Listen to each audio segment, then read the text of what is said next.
It's been a minute since we've had one of these, and I'm so excited to be back. It's one of my favorite things. We've got questions, and we have a fun guest this go around. She's done a lot in the spirits world, and she's got a whole new project that we're going to get into. So let's hop right into it and welcome in the founder of Five Springs Infused Bourbon, Lisa Sawyer Derman. Lisa, welcome in. Thank you. It's a pleasure to be here. Well, I'm glad to chat with you. And like I said, I kind of just hop right into things on this. I mentioned you're the founder of Five Springs Infused Bourbon. How did you come up with this unique and cool thing that I've got a few bottles here of? Okay. Yep. And I've got a few bottles here too. I've got my honey sage. I like to start with. Well, thanks again for having me on, and I'm really looking forward to sharing our story with your listeners. I've been in the alcohol industry for 30 plus years in various roles, and just have always had such an admiration and appreciation for the entrepreneurs that I saw along the way. And being from Kentucky, I always had a passion for bourbon. It was just always a way of life, even though I grew up in a dry county on the Tennessee border, which made it a little challenging to have bourbon. But I just always had a passion for bourbon, and had worked in the industry and seen, how people could bring their passions, to market. And when I got to a stage in my career where my children were older and I was kind of just looking for like that next phase, I decided that, now's the time to do it, and saw an opportunity in the market for a product like this. So not just a bourbon, but a bourbon infused with natural flavors. Well, and I'm curious, when it comes to creating something like this, how much experimentation goes into it? Because as folks know, it's not like everything else where it's an easy thing to probably figure out. Bourbon doesn't always maybe play nice with certain things. So how much experimentation went into it, and did you really start in your kitchen of all places with this? That is a true story. I mean, we have lots of bourbons, so we've always been bourbon collectors. And the whole project started out of, I saw, my husband and I were bourbon drinkers. We have so many friends who collect different bourbons. But what struck me one day is that I saw that like the next generation was really starting to drink bourbon in cocktails.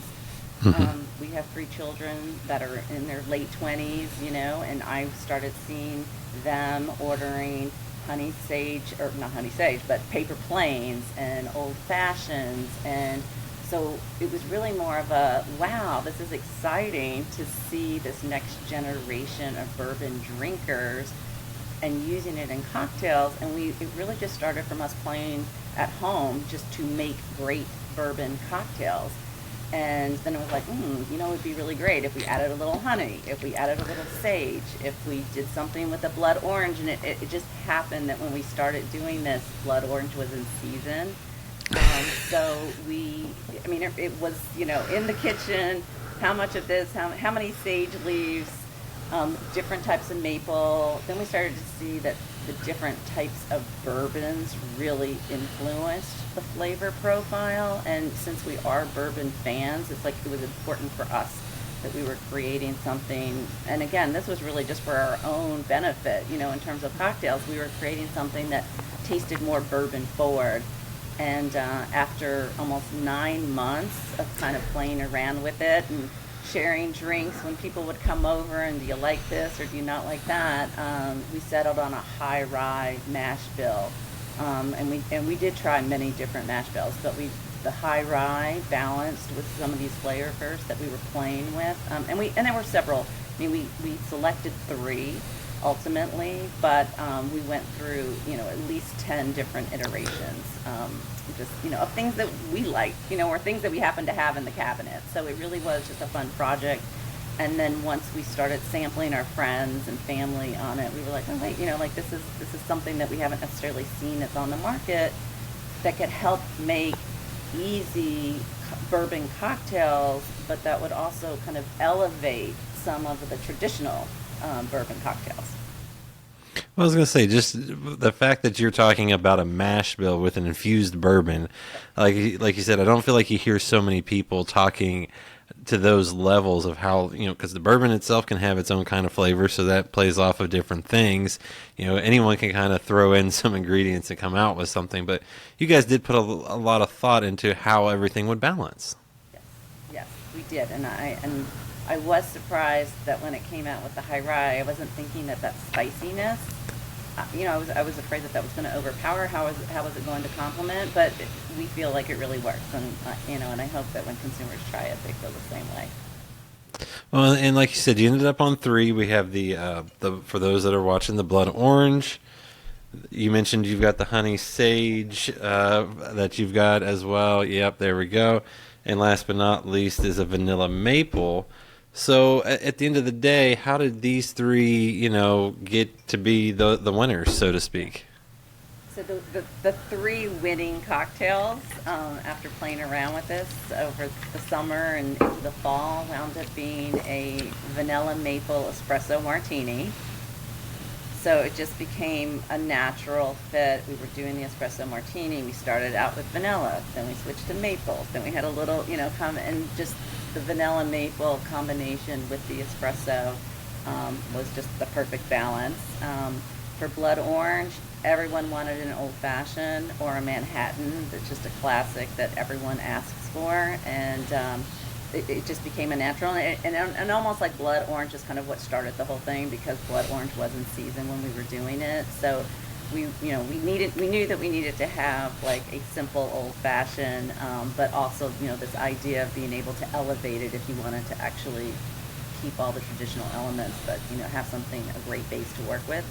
And then the honey sage came out of the paper plane, and just a natural fit with the honey in a paper plane, which is made with bourbon, but we just felt like the sage gave it just a little bit more, of an extra botanical twist.